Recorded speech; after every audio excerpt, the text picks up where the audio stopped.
What's up guys? This is Gino from the Quin team. Today I'm going to be showing you how to remove the drop-down visor from the Quin McQ helmet. So let's get right into it. So it's a very simple, quick step process. Drop down your visor all the way.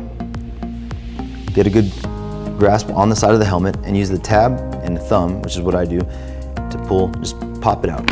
You hear that popping noise? That means you're out. You want to come to the other side and do the same thing on the other side. Use your thumb, pop out. So right here, when you realign it is when you want to make sure that it's centered right where you got it from. So right back in place, pop back in, and popped back in. Now you have your new visor installed. So that's it. That's how you install the drop-down visor for the McQ helmet. Make sure to align the hooks and the visor before applying too much pressure on it, because pressure in the wrong areas could lead to broken parts. But if you do have any other questions about the installation process or any other questions at all, just contact us and we'd be happy to help you.